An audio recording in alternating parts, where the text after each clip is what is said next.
जब न विज्ञान था न तकनीक, तब एक ध्वनि पहले से मौजूद थी। एक ऐसी ध्वनि जो टकराव से नहीं अपने आप उत्पन्न होती है, जिसे आज का विज्ञान समझने की कोशिश कर रहा है, उसे ऋषियों ने हजारों साल पहले महसूस कर लिया था। ओम कोई शब्द नहीं है, इसे बोला नहीं जाता, इसे अनुभव किया जाता है। ओम सिर्फ ध्वनि नहीं, यही सृष्टि की शुरुआत है।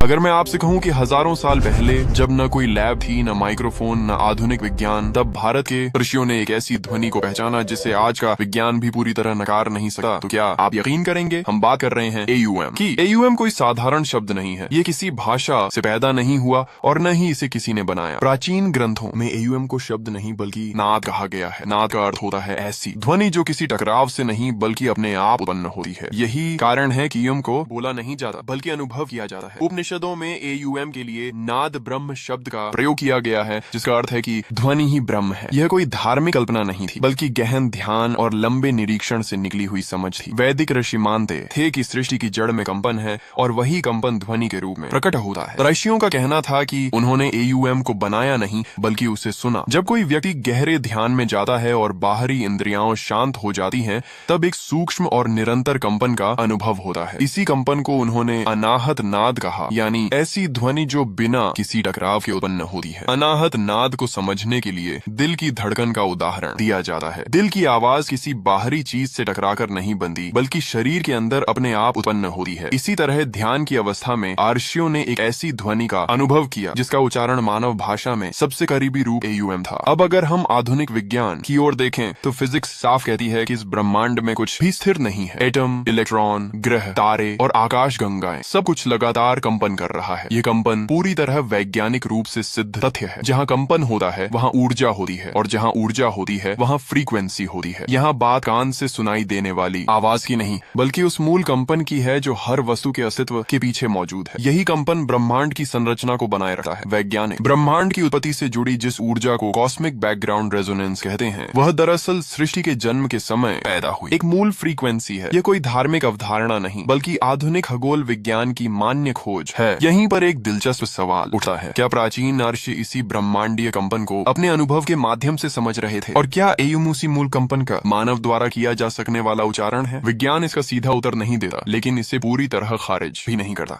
आज तक किसी भी वैज्ञानिक संस्था ने यह नहीं कहा कि AUM एक झूठ या भ्रम है। वैज्ञानिक बस इतना कहते हैं कि यह विषय अभी पूरी तरह समझा नहीं जा सका है। शायद यही कारण है कि AUM आज भी एक धार्मिक प्रतीक से अधिक एक रहस्य बना हुआ है। AUM कोई जादू नहीं है और न ही कोई चमत्कार। यह एक अनुभव है जो मानव चेतना की सबसे गहरी परतों में दर्ज है। आने वाले हिस्सों में हम समझेंगे कि AUM के 3 भाग अ, उ और M मानव मस्तिष्क और चेतना से कैसे जुड़े हुए हैं। AUM को समझने के लिए हमें इसे एक प्रतीक की तरह नहीं बल्कि एक संरचना की तरह देखना होगा।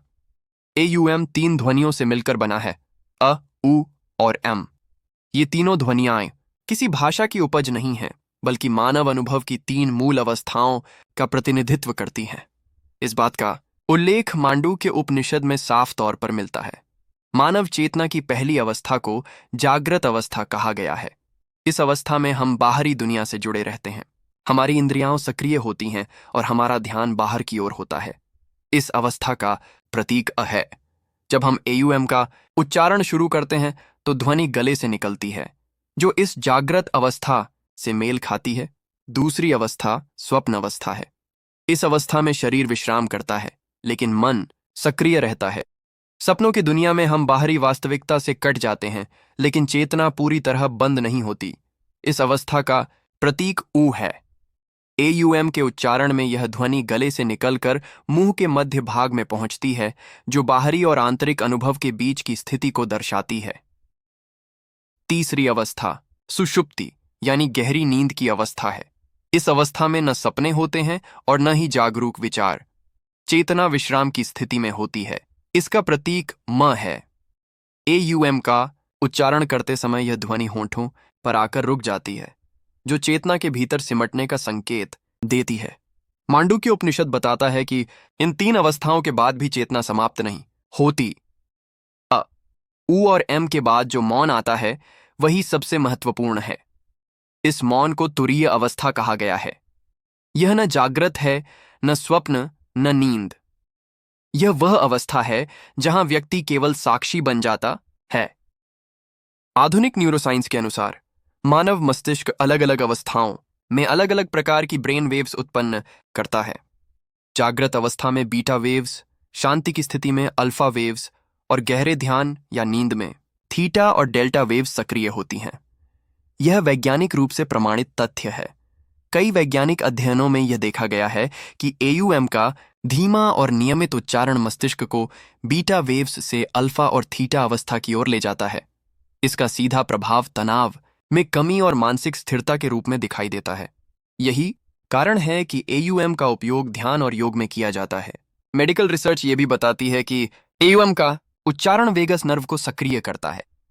वेगस नर्व शरीर के पैरासिम्पैथेटिक नर्वस सिस्टम का हिस्सा है जो शरीर को रिलैक्सेशन मोड में लाता है।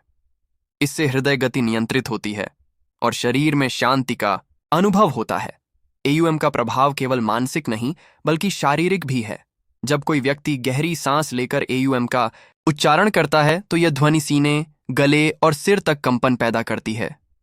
यह कंपन शरीर के भीतर महसूस होता है, जिससे व्यक्ति का ध्यान स्वाभाविक रूप से अंदर की ओर चला जाता है। प्राचीन योग परंपरा में एयूएम को किसी देवता का नाम नहीं माना गया। इसे एक साधन के रूप में देखा गया जिसका उद्देश्य मन को स्थिर करना है। जब मन एक ही ध्वनि पर केंद्रित होता है तो विचारों का प्रवाह धीमा हो जाता है और ध्यान की अवस्था बनती है। आधुनिक मनोविज्ञान भी मानता है कि किसी एक ध्वनि या शब्द की पुनरावृत्ति मन को केंद्रित करने में मदद करती है। इसे फोकस्ड अटेंशन कहा जाता है। फर्क सिर्फ इतना है कि एयूएम केवल मानसिक स्तर पर नहीं बल्कि शारीरिक स्तर पर भी असर डालता है।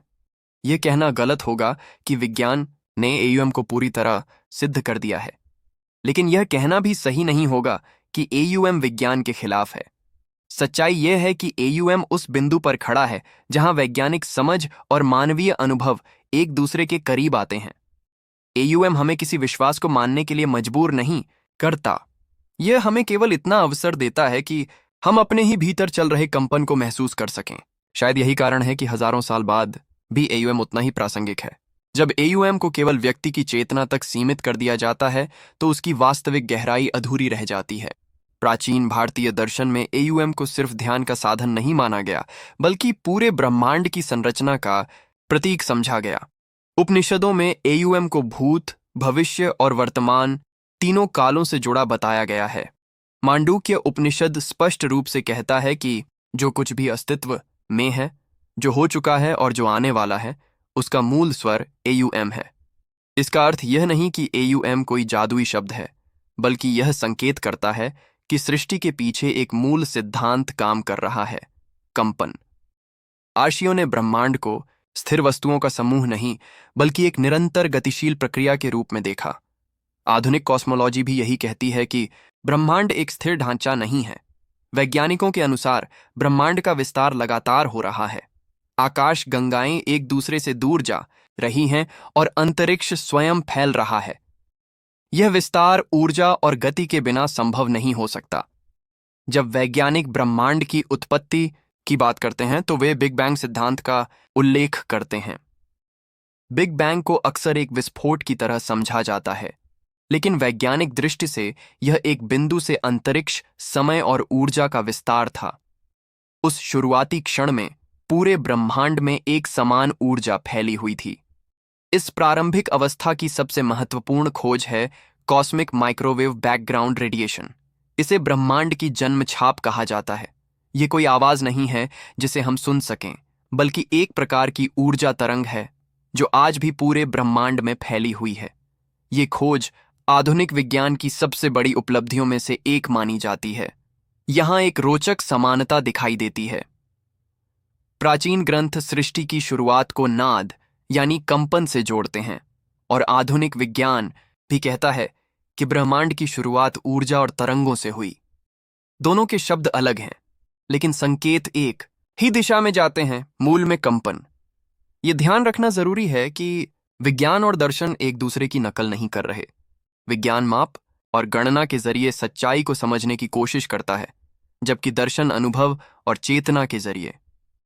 फिर भी जब दोनों एक ही बिंदु की ओर इशारा करते हैं तो सवाल उठना स्वाभाविक है।